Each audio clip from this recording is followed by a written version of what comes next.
में समझने में दिक्कत आएगी, लेकिन even then you should have some knowledge. आपको कुछ ना कुछ तो मतलब you will get something from it कि क्या है। तो इसका क्या है कि I will share the screen with you, ठीक है ना। स्लाइड शेयर्स हैं इसमें कुछ, क्योंकि उसमें that will B an easy process कि आपको you will gate know about this thing, ठीक है ना। तभी मैं आपके साथ ये शेयर करूँगा स्लाइड शेयर, उसको हम वन बाय वन उसमें देखते जाएंगे। तो this I am sharing with you.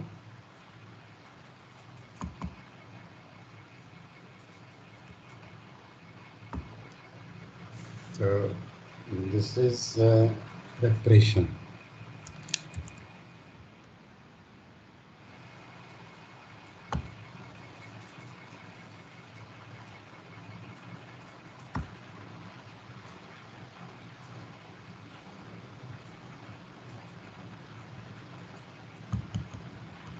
तो ये है कि जो balance sheet and its analysis, ये कमल इगा इसकी जो बनाई हुई है, ये I have gone through it, ये मेरे को ठीक लगी कि that's it's very simple, you can understand from it कि what it means from the balance sheet.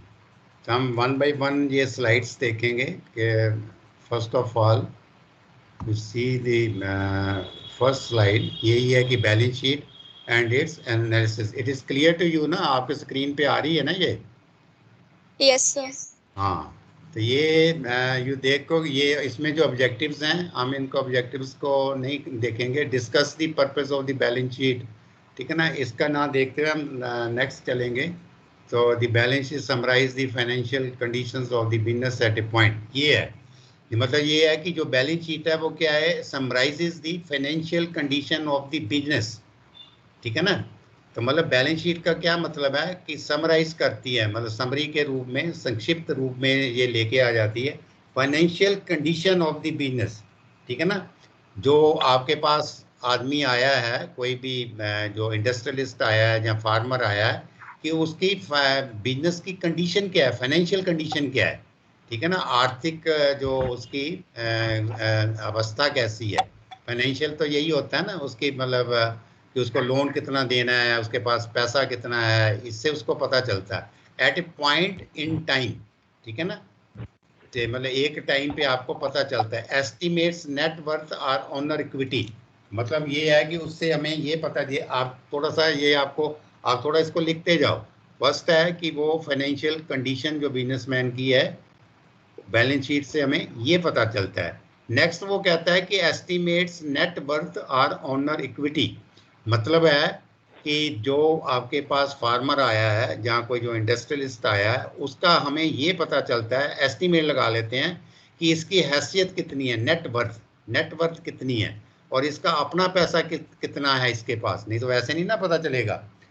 तो उसको कि इसके पास अपना कितना पैसा लगा हुआ है बिजनेस में, जहाँ इसकी अपनी नेट वर्थ होता है कि किसी की हैसियत, जैसे उसके पास कितना पैसा टोटल है। तो ये इससे हमें बैलेंस शीट से पता चल जाता है। तो नेक्स्ट कहता है कि most transactions affect the balance sheet, so it में चेंज डेली। तो यह क्या है कि जो आपकी जो बैलेंस शीट है वो डेली बेसिस पे चेंज होती रहती है। ये नहीं है कि एक बार जो बैलेंस शीट बनी हुई है वही रहेगी।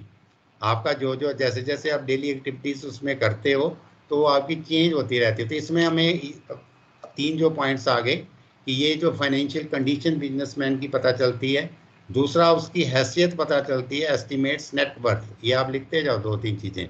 फिर most transactions affect the balance sheet, so it में चेंज डेली। तो आगे सिर्फ आप इतना ही लिख लो कि it the balance sheet changes daily, इतना ही वर्ड लिख लो, बाकी ना लिखो most transaction affect the balance sheet. तो ये जो फर्स्ट स्लाइड है, इसमें ये बता रहा है कि बैलेंस शीट से हमें पता क्या चलता है। फिर ये बताता है कि purpose of a balance sheet, balance sheet का मकसद क्या है, व्हाट इज द पर्पस, ठीक है ना। पहले तो आता है कि बैलेंस शीट से हमें पता क्या चलता है, फिर इसका पर्पस क्या है कि एवरीथिंग, ये दो वर्ड हैं, देखो ये दोनों वर्ड आप लिखो, ओन्ड एंड ओड, ठीक है ना, OWNED और OWED, क्या फर्क है इन दोनों में? दो वर्ड है ना ये, एवरीथिंग ओन्ड एंड ओड। बताओगे अंकिता, जहाँ आप कोई पता चला आपको ये? सर ओन्ड होता है। ओन्ड मतलब तो होगा कि जो चीज आपके पास है, ओन्ड, ठीक है ना। तो मतलब जो आपकी अपनी है, जैसे आपका फार्मर का अपना फार्म है, जो एग्रीकल्चर लैंड है वो उसकी अपनी है, डेयरी एनिमल्स हैं उसके पास, फार्म मशीनरी है, वो तो ओन्ड है। And owed by a business, owed means कि जो किसी से उधार लिया हुआ है, ठीक है ना। owned and owed by a business or an individual at a given point in time। तो ये मतलब इसमें हमें बैलेंस शीट में ये भी पता चलता है कि उसका अपना क्या है और उसने बाहर से क्या लिया हुआ है। बाहर से मीन्स पैसा कितना उधार लिया हुआ है। फिर असेट, असेट क्या होता है, किसी की जायदाद, असेट। ये दो वर्ड जरूर आपके आएंगे बैलेंस शीट में, असेट एंड लाइबिलिटी। ये देखो, ये पहले असेट है फिर लाइबिलिटी है। असेट मीन्स जो मेरे पास अपनी चीज है, ठीक है ना। जैसे फार्मर है, फार्मर के पास असेट्स उसके क्या होंगे, उसकी जो एग्रीकल्चर लैंड होगी, उसमें जो बिल्डिंग्स है, उसका हाउस होगा, उसकी फार्म मशीनरी होगी, उसके डेयरी एनिमल्स होंगे, जहाँ उसकी जो क्रॉप लगी होगी उस टाइम, जो क्रॉप उसने रेस की हुई है, जैसे इस टाइम मेज लगी हुई है, जहाँ जिनके राइस लगा हुआ है, तो ये उसके असेट्स हैं। Anything of value owned. और लाइबिलिटी, एनी डेट और other financial obligation over to someone else. Liability means कर्जा। ये दो वर्ड आप लिख लो, असेट्स लाइबिलिटी। असेट्स मीन जायदाद और लाइबिलिटी मीन्स कर्जा, जो मेरे को किसी का पैसा देना है। एनी डेट, डेट होता है कर्जा। और other financial obligations, financial obligations जो मेरे को किसी से पैसा उधार लिया हुआ है। एनी डेट और other financial obligations owed, owed word था ना, मैंने जो ओड कहा था कि किसी का देना है, टू समवन एल्स, जो मैंने किसी को देना है, वो लाइबिलिटी है। असेट जो मेरी चीजें हैं, ये चीज क्लियर हो गई इसमें। असेट और लाइबिलिटी तो क्लियर है ना। Yes, sir. ये असेट क्या होता है, लाइबिलिटी। असेट जो मेरा अपना है, लाइबिलिटी जो मैंने उधार लिया हुआ है, ठीक है ना। तो ये बैलेंस शीट में असेट और लाइबिलिटी, ये मेन डिवीजन जो होती है वो असेट्स और लाइबिलिटी की होती है। एक तरफ असेट्स लिखे जाते हैं, एक तरफ लाइबिलिटी लिखी जाती है। और फिर नेक्स्ट आ गया उसके बाद में ऑनर इक्विटी नेट वर्थ, ठीक है ना। उसकी नेट वर्थ, नेट वर्थ मतलब असलियत में, असलियत में उसकी वर्थ क्या है। असलियत में वर्थ तो तभी पता चलेगी ना, अगर मैं यही कहता रहूं कि मेरे पास ये 10 किले ज़मीन है, ठीक है ना, जहाँ मैं कहता हूँ ये मेरे पास मकान है, और मैं लाइबिलिटी अपनी बताऊँ ना कि मैंने कर्जा लिया हो। अगर मैंने 10 लाख रुपए का, 10 लाख की मेरी ज़मीन है और 5 लाख का मेरा लोन है, तो फिर मेरी तो हैसियत जो है 10 लाख ना हुई, ठीक है ना। 5 लाख तो मैंने कर्जा Yes. लिया हुआ है, तो मेरी जो नेट वर्थ है वो निकाल के होगी, लाइबिलिटी निकाल के होगी। समझ गए ना। मतलब owner equity Yes. Net worth, the amount the owner has invested in the business, ठीक है ना। The amount the owner has invested in the business. तो owner equity is equal to, ये देखो ये ओनर इक्विटी आ गई कि जो ओनर है उसका अपना पैसा कितना है, कितना रह गया, असेट्स माइनस लाइबिलिटी। ये इसको नेट वर्थ भी कहते हैं, assets minus liability, owner equity भी कहते हैं। ये जो ग्रीन में दिया हुआ है ओनर इक्विटी, इसको नेट वर्थ भी कहते हैं। नेट वर्थ का मतलब कि दोनों का डिफरेंस, असेट्स और लाइबिलिटी का, ठीक है ना। मेरे पास बहुत कर लो 100 रुपया है, 100 रुपये के मेरे असेट्स हैं, जैसे मेरे पास जो ज़मीन है और जो मेरा घर है, जहाँ जो डेयरी एनिमल्स हैं, जो क्रॉप लगी हुई है 100 रुपये की है, और मैंने 50 रुपये का लोन लिया हुआ है, ठीक है ना। तो फिर मेरी नेट वर्थ कितनी हुई, how much will be my net worth, बताओ। क्यों, कोई भी भारती आप बताओ कि अगर 100 रुपया मेरे पास असेट्स हैं Yes, sir. और 50 रुपया या 40 रुपये मेरी लाइबिलिटी है, 40 रुपये मैंने उधार दिए हैं, लिए हुए हैं, और Yes, 100 sir. रुपया मेरे पास अपना है असेट्स, तो मेरी नेट वर्थ कितनी होगी। Sir, assets 100 है 100 और असेट्स, liability 40, और लाइबिलिटी 40 है। तो 60. हाँ 60, क्योंकि जो मेरी जो नेट वर्थ है वो 60 होगी, 100 में से 40 निकाल देंगे तो वो मेरी नेट Yes. वर्थ है। अगर ये चीज़ें आपको अभी क्लियर हो जाती हैं ना, असेट्स क्लियर हो गए, फिर आपको लाइबिलिटी क्लियर हो गई, और फिर आपको नेट वर्थ पता चल गई, तो ये तीन चीज़ें ही आगे जाके काफ़ी ये चलती हैं, तो ये मतलब अभी आप जैसे मैं कहूँ कि मेरे पास इतनी की जायदाद है, तो उसका कोई मतलब नहीं है जब तक मैं अपनी लाइबिलिटीज नहीं बताता, ठीक है ना। क्या हो सकता है कि मेरी लाइबिलिटी उससे ज़्यादा हो, तो फिर मेरे तो कुछ भी असेट्स ना हुए, क्योंकि वो सारा पैसा तो मेरा उसी में चला जाएगा, ठीक है ना।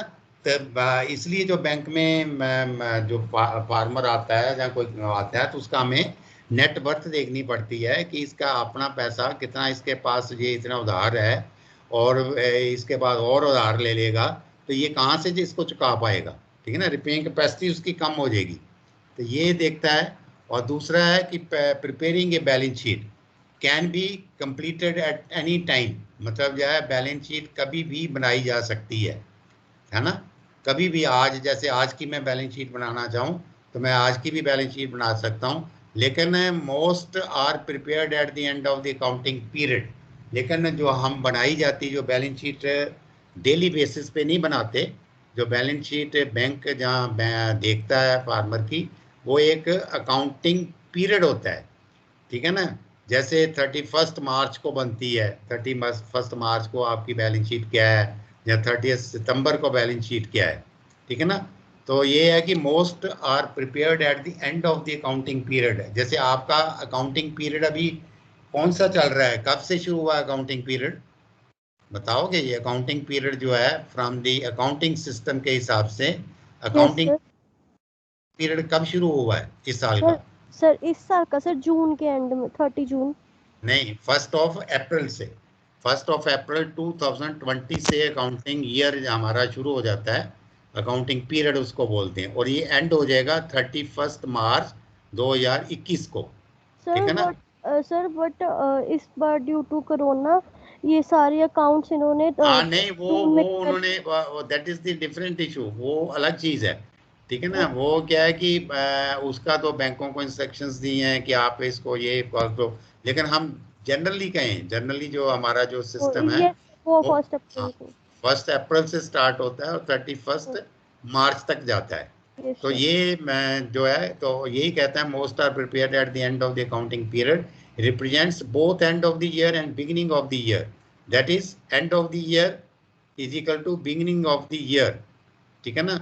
मतलब this is end of the year, तो एक साल का वो अंत होगा तो दूसरे साल का वो स्टार्ट हो जाएगा। जैसे 31 मार्च 2021 आ जाएगी, तो वो ईयर का फिर आगे 1 अप्रैल 2021 से नेक्स्ट स्टार्ट हो जाएगा, ये कहना चाहता है वो।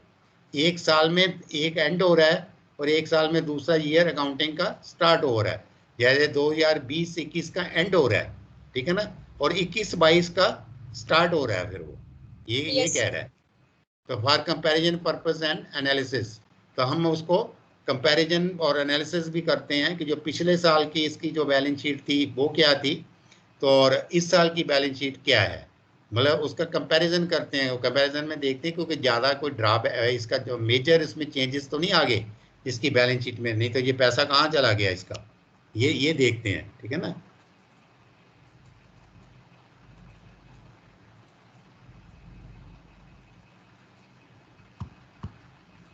एक मिनट, ये स्लाइड को चलाना, अच्छा ये आ गया, ठीक है। आगे नेक्स्ट इज कि जनरल, ये general format of a balance sheet, जो फार्म इसका जो जनरल फॉर्मेट है बैलेंस शीट का ऐसे रहता है। देखो जो असेट्स हैं जो आपके, ये लेफ्ट साइड में रहते हैं। जब हम बैलेंस शीट लिखेंगे, जब बीच में लाइन आ जाती है असेट्स और लायबिलिटीज़ के, ये ऐसे बैलेंस शीट बनती है। असेट्स जो है लेफ्ट साइड में लिखे जाते हैं, और जो आपकी लायबिलिटीज़ हैं वो आपकी राइट साइड्स में, ठीक है ना। ये एक फॉर्मेट रहता है बैलेंस शीट का, अगर किसी ने नहीं देखी हुई बैलेंस शीट तो ये इसमें रहता है। तो फर्स्ट ये लिखा जाता है करंट असेट्स, ठीक है ना। असेट्स की आगे क्लासिफिकेशन उसने कर दी है, क्योंकि मैंने तो अभी आपको जनरल असेट्स ही बताए थे ना कि असेट्स क्या होते हैं, लायबिलिटीज क्या होती हैं, लेकिन आगे असेट्स Yes, की sir. क्लासिफिकेशन है। करंट असेट्स हैं, फिर नॉन करंट असेट्स हैं, फिर ये टोटल असेट्स बनते हैं। करंट असेट्स ये मैं आपको बताऊंगा आगे, यही बताएगा इसमें कि करंट असेट्स क्या होते हैं, और फिर जो नॉन करंट असेट्स हैं वो क्या होते हैं, और टोटल असेट्स। ऐसी जो लाइबिलिटी है आपकी वो भी यही है, करंट असेट्स और नॉन करंट लाइबिलिटीज और टोटल लाइबिलिटीज। फिर ये owner equities, total liabilities and owner equity. तो ये एक बैलेंस शीट का वो रहता है, सॉरी। तो ये देखो, ये लिखा है एसेट्स। एसेट्स क्या है? An asset can be sold to generate additional cash. Asset can be sold, कोई भी जो मेरे पास जैसे कोई डेयरी एनिमल्स हैं तो मैं उसको बेच के, can be sold to generate additional cash, तो मेरे पास एडिशनल कैश आ जाएगा, पैसा आ जाएगा। Use to produce other goods, तो ये जो एसेट्स हैं ये यूज किए जाते हैं टू प्रोड्यूस अदर गुड्स, और चीज़ें लेने के लिए। मतलब ये जो मेरे पास एसेट्स हैं मैं उनको बेच के कोई और चीज़ें भी ले सकता हूँ। तो नेक्स्ट इज, ये है अब करंट एसेट्स। ये बात थोड़ा सा आपको समझने वाली बात है, धीरे धीरे करके समझेंगे। करंट एसेट्स, करंट होता है जैसे आपका अभी कोई चीज़ चल रही है जो अभी आपके हाथ में है, ठीक है ना, अभी जो आपके हाथ में चीज़ पड़ी है उसको कहते हैं करंट एसेट्स। तो ये ऊपर बड़ा क्लियर लिखा है, goods that have already been produced, goods that have already been produced and can be sold quickly without disrupting future production activities। ठीक है ना, बड़ा क्लियर है कि गुड्स दैट हैव ऑलरेडी, जैसे आपकी मक्की है, मेज है, आपने फार्म में मेज प्रोड्यूस की एंड जो आपके पास अभी आ गई होगी, जहाँ आने वाली है, ठीक है ना, तो आपके फार्म में है, तो वो आपका करंट एसेट है कि आप उसको कभी भी बेच के उसका पैसा ले सकते हो, उसमें कोई आपको ज़्यादा वेट करने वाली जरूरत नहीं है। Goods that have already been produce and can be sold quickly without disrupting future production activities, तो आपकी जो फ्यूचर प्रोडक्शन एक्टिविटीज़ है उस पर कोई इफेक्ट नहीं पड़ेगा। जैसे ग्रेन्स हैं, ठीक है ना, ग्रेन्स यही कह रहा है वो, जैसे मेज़ है, जहाँ आपके पास घर पे कोई ऑलरेडी गेहूँ पड़ी हुई है, ठीक है ना, तो वो आपका करंट एसेट है, ग्रेन्स। ऐसे ही फीडर लाइफ स्टॉक, ठीक है ना, तो फीडर लाइफ स्टॉक, जो आपके पास लाइफ स्टॉक हैं वो भी आपके करंट एसेट्स हैं। और अदर इन्वेंट्रीज होती हैं जो आपके पास कोई चीज़ों का स्टॉक पड़ा हुआ है, किसी चीज़ का और स्टॉक पड़ा हुआ है, और कोई आपके पास ग्रेन्स पड़े हैं, ठीक है ना, जो आपके पास जैसे अगर डेयरी एनिमल्स सॉरी ये पोल्ट्री है तो आपके पास अगर एग्स पड़े हैं उसके, तो ये आपकी अदर इन्वेंट्रीज है, तो ये आपकी करंट असेट्स हैं। तो नेक्स्ट इसमें आता है goods that will ordinarily be use up और sold within the next year, ठीक है ना। तो मतलब अगर आपका ये तो है कि आप इमीडिएटली कर सकते हो। अगर दूसरा है कि आप एक साल के अंदर अंदर उनको बेच सकते हो, जैसे कैश है आपके, कैश इन हैंड, आप कैश इन हैंड जो आपके पास घर में कैश पड़ा है, ठीक है ना, कैश जो आपके पास पड़ा है हाथ में घर पे रखा हुआ है, वो भी करंट एसेट है, ठीक है। Checking and saving account balances, मतलब जो आपके बैंक में पैसा जो है सेविंग में पड़ा हुआ है, सेविंग में जो पड़ा हुआ है, जैसे आपका बचत खाता है, तो बैंक में जो बचत खाते में पैसा पड़ा है वो भी करंट एसेट है, क्योंकि आप उसको कभी भी निकाल सकते हो, इज नो प्रॉब्लम। फिर मार्केटेबल इन्वेस्टमेंट्स, और जो मार्केट में आपने, जैसे मार्केटेबल इन्वेस्टमेंट्स, जैसे आपने म्यूचुअल फंड्स में पैसा लगाया हुआ है कि आपने सपोज कर लो उसमें 1,000 रुपया पर मंथ जमा कराते रहे हो, तो वो भी आप उसको कभी भी आप निकाल सकते हो, तो दैट इज करंट। फिर अकाउंट्स एंड नोट्स रिसीवेबल्स, ये एक थोड़ी सी आपको प्रॉब्लम आएगी समझने में, accounts and notes receivables. Receivables का क्या मतलब होता है, इसको थोड़ा सा आप ध्यान से सुनना मैं जो कह रहा हूँ।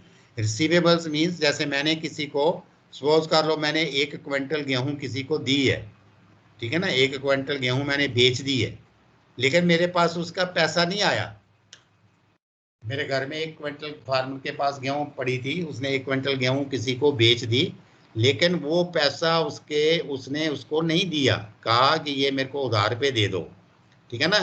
तो आपकी किताबों में वो पैसा क्या हो गया, उसको कहते हैं बुक डेब्ट या रिसीवेबल्स। रिसीवेबल्स का वर्ड ही बड़ा क्लियर हो रहा है, रिसीवेबल्स जो आपको रिसीव करना है, ठीक है ना, समझ रहे हैं ना इस बात को, यस कि सर। जो आपको रिसीव करना है, जो पैसा आपके पास आना है लेकिन आपने उधार दिया हुआ है, आपने उधार दिया है, तो वो रिसीवेबल है, वो भी आपका करंट एसेट्स है। जैसे मैंने किसी को 50 रुपये उधार दिए हुए हैं अगेंस्ट दी गुड्स, जो मेरा कि इमीडिएटली आना है, मैंने उसको बोला है कि मेरे को ये पैसा अभी आप दे देना, तो वो रिसीवेबल्स है, ठीक है ना। तो ये accounts and notes receivables, inventories of feed farm supplies etcetera, और जो मैंने पैसा फीड पे लगाया हुआ है, जो घर में मेरे पास फीड पड़ा है, कैटल फीड लगाओ मतलब है जो इसको देना है, पोल्ट्री को फीड देना है, ठीक है ना, और जो कैटल को फीड देना है, जो वो जो मेरे पास स्टोर पड़ा है घर में मैंने रखा हुआ है, तो वो भी मेरा करंट एसेट्स हैं, क्योंकि मैं उसको भी तो बेच के मैं पैसा कैश करवा सकता हूँ ना। तो ये है, ये these are the current assets. इसमें बड़ा क्लियर है, करंट का मतलब कि जब जब भी आप उसको चाहो उसको बेच के उसका कैश ले लो, सीधी सी बात ये है, जो वो होते हैं करंट एसेट्स। तो यहाँ तक कुछ हुआ आपको क्लियर कि बैलेंस शीट में असेट्स होते हैं, लाइबिलिटी होती है, यस फिर सर। नेट वर्थ होती है। Yes, अब हम sir. धीरे धीरे इसको मतलब करते जाए, मैं आपको कोशिश करूंगा धीरे धीरे हर चीज़ बताने की, कि एक असेट्स होते हैं, एक लाइबिलिटी होती है, फिर असेट्स में से लाइबिलिटी लेस कर देते हैं तो नेट वर्थ आ जाती है, ठीक है ना। फिर हमारे जो असेट्स हैं वो दो तरह के होते हैं, अभी हमने ये पढ़े हैं करंट असेट्स, है ना, फिर नॉन करंट असेट्स। तो करंट और नॉन करंट असेट्स को मिला के टोटल असेट्स बनते हैं। तो अभी हम असेट्स की तरफ ही कर रहे हैं। तो ये जो करंट असेट्स हैं, जो हम इमीडिएट डिस्पोज करके पैसा ले सकते हैं, उसको बोलते हैं करंट असेट्स। तो यहाँ तक अभी तक हमने यही पढ़ा है, ठीक है ना। और तो ज़्यादा नहीं, मैं आपको डीपली नहीं ज़्यादा करूँगा, धीरे धीरे ही हम इसको करेंगे।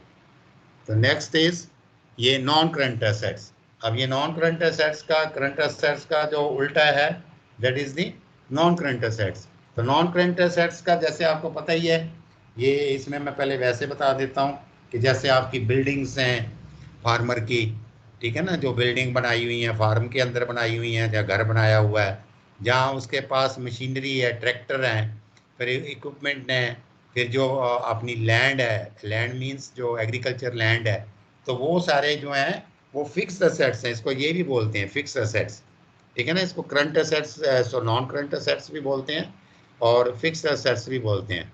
तो यही यही उन्होंने ऊपर लिखा है, any set that is not a current asset. वो वो कोई भी सेट जो करंट असेट नहीं है वो नॉन करंट असेट है। Asset that are owned primarily to produce the output that will be sold to produce revenue, ठीक है ना। Selling non-current assets to generate revenue would affect the firm's ability to produce future income. More difficult to sell quickly. ये word जो है इसको आप ज़्यादा note करो, बाकी ऊपर वाला बेशक रहने दो। First is more difficult to sell quickly. आप करंट असेट्स को बड़ी क्विकली बेच सकते हो, ठीक है ना। करंट असेट्स को आप बड़ी क्विकली बेच सकते हो, लेकिन नॉन करंट असेट्स को आपको इतनी जल्दी नहीं बिक सकते, ठीक है ना। जैसे आपको लैंड बेचनी है तो लैंड कहाँ एकदम बेच दोगे आप। जैसे आज आपने कहा कि मेरे को कल ज़रूरत है, तो कल मैं अपनी एग्रीकल्चर लैंड बेच दूँ तो कहाँ बिकेगी, उसको तो लेने वाला तो बड़ी मुश्किल से कोई मिलेगा, फिर उसके साथ सौदा होगा, फिर उसके साथ लेन देन होगा, पता नहीं फिर उसकी रजिस्ट्री होगी, फिर वो आपको पैसा देगा, है ना, बड़ी दूर है। ऐसे बिल्डिंग, अब जब मैं अपना घर जो है उसको बेचना चाहूँ, ठीक है ना, जब मैं बिल्डिंग को बेचना चाहूँ तो कैसे मिलेगा, उसका कोई परचेजर भी तो होना चाहिए। ऐसे ब्रीडिंग यानी life stock, breeding life stock जो आपके घर में ये पशु हैं जो पड़े हुए हैं, तो ये इनको अगर आप बेचना चाहो तो कहाँ बिकते हैं, उसमें सौदा हुआ ना। ऐसे machinery and equipments, machinery and equipments means जो आपके पास ट्रैक्टर है, हार्वेस्टर है, ट्रॉली है, फिर आपके पास हैरो है, फिर डिस्क हैरो है, ठीक है ना, कल्टीवेटर है, सीड ड्रिल है, ये सब मशीनरी जो हैं, ये इक्विपमेंट हैं, ये इतनी जल्दी नहीं बिकते। तो ये आपके क्या है, नॉन करंट असेट्स हैं, या इनको हम फिक्स असेट्स भी कहते हैं। ये हुआ क्लियर आपको? Yes, sir. हाँ, ये क्लियर है ना, इट्स नॉट डिफिकल्ट, बड़ा सिंपल। मैंने तभी ये स्लाइड जो ली हैं ये बड़ी सिंपल है, सिंपल वे में आपको पता चलता जाएगा कि ये क्या चीज़ें हैं। तो आगे ये आ जाती हैं लाइबिलिटीज़, यही हम डिस्कस करेंगे, फिर बात ज़्यादा नहीं करेंगे क्योंकि फिर ज़्यादा कंफ्यूजिंग हो जाएगा। लाइबिलिटीज़, तो लाइबिलिटीज़ जैसे मैंने बोला था, लाइबिलिटी क्या था, उधार। तो ऑब्लिगेशन होती है, ऑब्लिगेशन या डेट, डेट होता है कर्जा, ठीक है ना। एनी ऑब्लिगेशन, ऑब्लिगेशन जैसे कहते हैं ना, मैं आपकी ऑब्लिगेशन ईयर लेना चाहता है इसमें, तो ऑब्लिगेशन जब लेता है आदमी तो उसके प्रति वो उत्तरदायित्व हो जाता है, उसकी ऑब्लिगेशन लेता है। तो जब वो पैसा लेता है तो वो उसका उत्तरदायित्व है, ठीक है ना। तो तभी ये ऑब्लिगेशन और डेट, डेट मीन्स कर्जा, ओड टू समवन एल्स, किसी दूसरे से जो पैसा लिया हुआ है उसको लाइबिलिटीज कहते हैं। Any outsider claim against one or more assets of the business. तो मतलब कि आपने किसी भी चीज़ को रख के, जैसे आपने इसको करो लैंड को रख के जो बाहर से पैसा लिया है, आपने ज़मीन गिरवी रख दी बैंक के पास, और जो बाहर से पैसा लिया है ना, outsider claim against one or more assets of the business, business के जो असेट्स है उसके अगेंस्ट जो लिया है, तो वो आपकी लाइबिलिटी है। ठीक है, ये आपकी लाइबिलिटी है। लाइबिलिटी का तो मतलब जो मैंने पहले ही आपको बता दिया था कि जो आपको पैसा देना है। तो अब इसमें भी करंट लाइबिलिटीज़ हैं और फिर वो दूसरी हैं। अब यहाँ ही हम इतना ही करेंगे, तो मैं आपको फिर ये करके, क्योंकि ज़्यादा फिर आगे कन्फ्यूज होगा। अब इसमें पहले हमने करंट असेट्स थे, अब उसके अगेंस्ट करंट लाइबिलिटीज़ हैं। तो ये है financial obligations that will become due. अब उसमें रिसीवेबल था, आपने वर्ड पढ़ा था ना, रिसीवेबल, समझ रहे हैं Yes, ना? sir. हाँ, रिसीवेबल, जो Yes. आपको पैसा लेना था वो आपका असेट है, ठीक है ना। और जहां आपको पैसा जो देना है, अकाउंट्स पेबल, जो आपको पैसा देना है वो आपकी लाइबिलिटी है। मैंने किसी से पैसा उधार लिया कि मेरी फसल आएगी, मैं आपको पैसा दे दूंगा, तो उसके लिए तो वो रिसीवेबल है, लेकिन आपके लिए वो पेबल है। ठीक है ना, आपके लिए वो पेबल है। तो जो पेबल है, अकाउंट्स जो पेबल है, वो आपकी करंट लाइबिलिटी है। फिर principal and accumulation interest on short term loans, ये आपको जैसे मैंने बताया था कि जो लोन है उसकी अगर हम क्लासिफिकेशन करें तो शॉर्ट टर्म लोन्स हैं। शॉर्ट टर्म मीन्स जैसे क्रॉप लोन होता है जिसकी रिपेमेंट 6 से 16 मंथ 18 मंथ्स तक होती है, तो ये उसके ऊपर जो ब्याज पड़ता है उसके ऊपर principles and accumulated interest on short term loans. मतलब शॉर्ट टर्म लोन्स का मतलब कि जो क्रॉप लोन लिया आपने, वो कर लो आपने 1 लाख रुपया क्रॉप लोन लिया, तो उसमें ये बैंक ने कहा था कि ये 6 महीने बाद आप वापस कर देना विद इंटरेस्ट। ठीक है ना, विद इंटरेस्ट वापस होगा, तो वो आपकी करंट लाइबिलिटी है, लॉन्ग टर्म लाइबिलिटी नहीं है, क्योंकि 5 साल का लोन नहीं है, वो 6 महीने का लोन है। ठीक है ना, तो वो आपकी क्या है, करंट लाइबिलिटी है।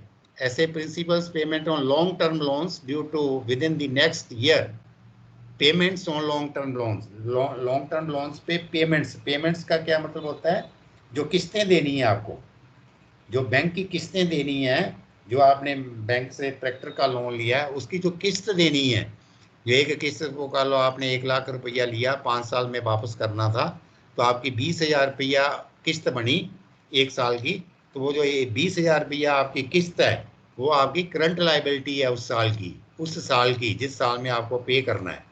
ये थोड़ा सा टफ है आपको समझने में, लेकिन इतना सा पहले आप समझो तो फिर आपको ये समझ आएगा कि ये देखो बड़ा उसका उल्ट है, accounts payable. Accounts payable means कि जो आपको पैसा किसी को देना है।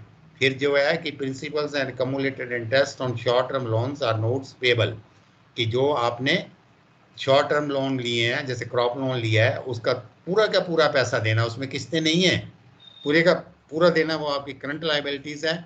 और जो आपने ट्रैक्टर का लोन दिया है, वो लोन लिया है, वो किस्तों में देना है, तो उसकी जो किस्त है, ठीक है ना, उसकी जो किस्त है वो आपकी करंट लाइबिलिटी है। यहाँ तक आया समझ? तो Yes, बताओ, sir. मतलब कोई इसमें कुछ अगर समझना है तो आप समझ सकते। बड़े बड़े मैं आपको स्टेप वाइज बता रहा हूँ, कोई नहीं दे बता पाएगा क्योंकि नहीं डील किया होता ना कहीं ने, तो नहीं पता चलता। लेकिन ये इसमें थोड़ा सा कॉम्प्लिकेटेड आप जो समझने में आ गया कि जो हमें किस्त देनी है बैंक की, वो मेरी लाइबिलिटी है, हमने बैंक का पैसा देना है और मेरा उस साल में वो लाइबिलिटी काउंट हो जाएगी जो किस्त देनी है। और जो मैंने क्रॉप लोन ले लिया हुआ है तो क्रॉप लोन भी मेरी लाइबिलिटी में आ जाएगा। और जो मैंने पैसा किसी से वैसे पकड़ा हुआ है वो उसको देना है, तो वो भी मेरी करंट लाइबिलिटी है। ये इसमें करंट लाइबिलिटी का ये आता है।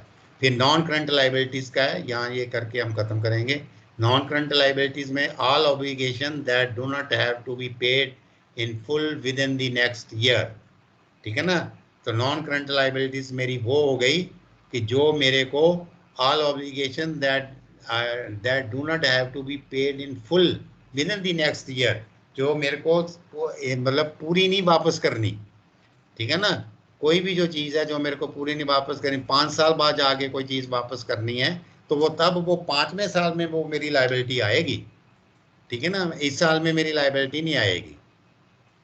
ठीक है ना, ये कहना चाहता है all obligations that do not have, लेकिन नॉन करंट लाइबिलिटीज बहुत कम होती हैं, वो बहुत कम काउंट होती हैं, आपकी करंट लाइबिलिटीज ही ज़्यादा रहती हैं। All obligation that do not have to be paid in full within the next year, ठीक है ना, आपको फुल नहीं करनी। तो ये सारी जो है आपकी the remaining balance on long term debt, remaining balance on long term debt, और ये है आप, ये हम इतना ही करेंगे। इसमें ये देखो आगे ये यही है इक्विटी, ये जो मैंने कहा था ना, इक्विटी को नेटवर्थ भी कहते हैं। नेटवर्थ जहाँ इक्विटी, यहाँ अगर वर्ड आ जाएगा, जहाँ नेटवर्थ आप ग्रीन में लिखा ना इक्विटी, यहाँ net worth total assets minus total liability, इसको नेटवर्थ करते हैं। ये कई बार आपको आएगा, मतलब कि व्हाट इज नेटवर्थ, कईयों को बड़ी देर तक समझ नहीं आती कि व्हाट इज नेटवर्थ, मेरी असल में हैसियत क्या है, इसको ये कहते हैं नेट, ठीक है ना, नेट इनकम मेरी क्या है, ठीक है ना। आपको ये इनकम तो बता देता है कि मेरी 2.5 लाख रुपया इनकम है, लेकिन उसकी नेट इनकम क्या है, नेट इनकम में खर्चे निकलेंगे ना, ठीक है ना। अब मैं 2.5 लाख रुपया कमाता हूँ तो मीन्स दैट डजंट मीन कि वो मेरी एक नेट इनकम है। मेरी नेट इनकम 2.5 लाख, अगर मेरे पास 2 लाख का तो मेरा खर्च ही हो जाता है महीने का, तो मेरी नेट इनकम कितनी हुई, मेरी जो नेट इनकम 2 लाख हुई, 50,000 हुई, ठीक है ना। ऐसे ही उसकी नेट जो वर्थ है, नेट वर्थ में से उसके जो उसने देनदारियां देनी है और जो उसकी जायदाद है उसमें से माइनस कर दें तो उसकी नेट वर्थ है। इसको इक्विटी भी कहते हैं, ये इक्विटी वर्ड भी होता है और नेटवर्थ भी होता है, ठीक है। तो ये है, आगे ये नहीं करेंगे हम डिस्कस अभी।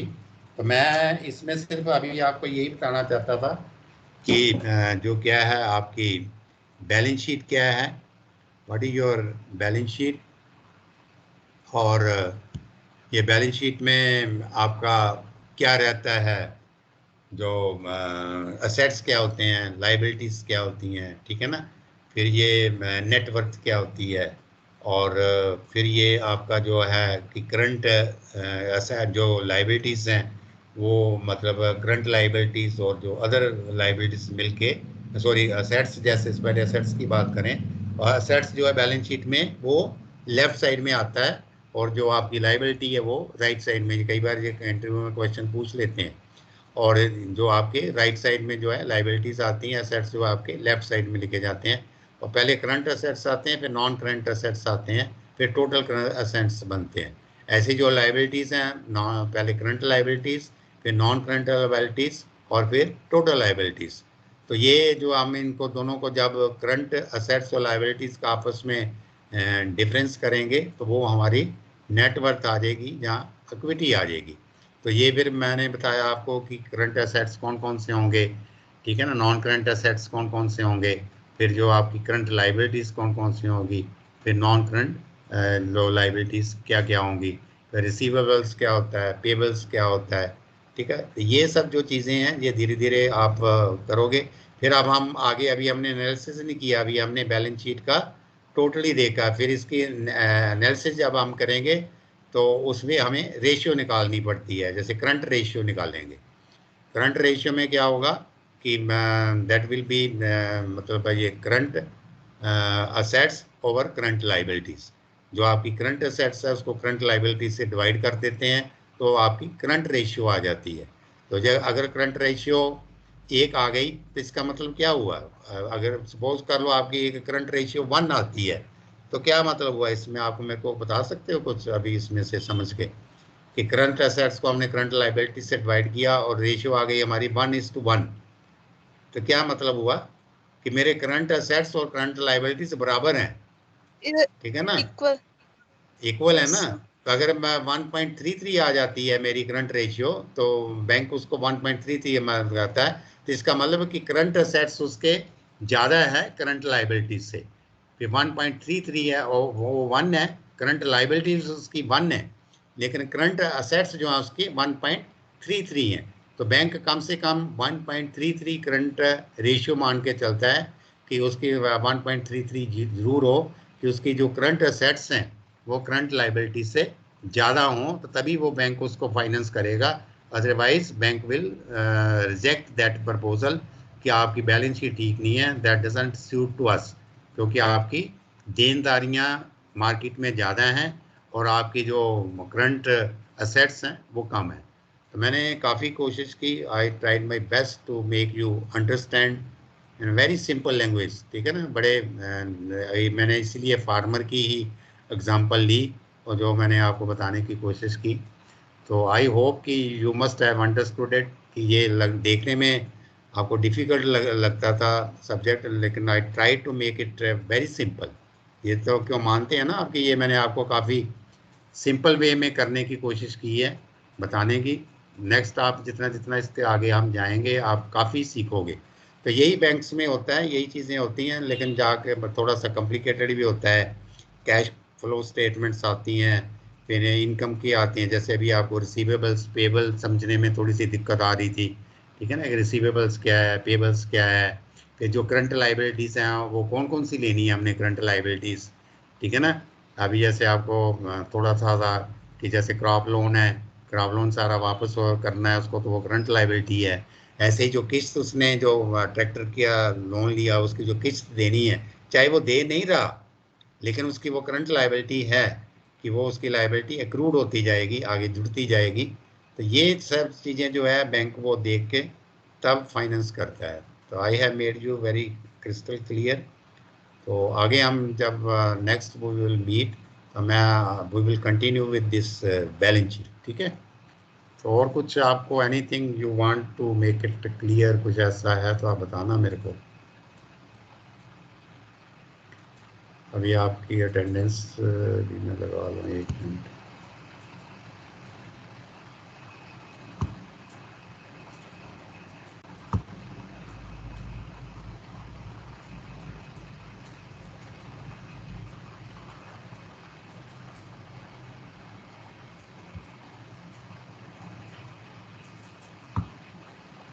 चलो ठीक है, anything if you want to ask then you are most welcome, otherwise we finish our session here, है ना।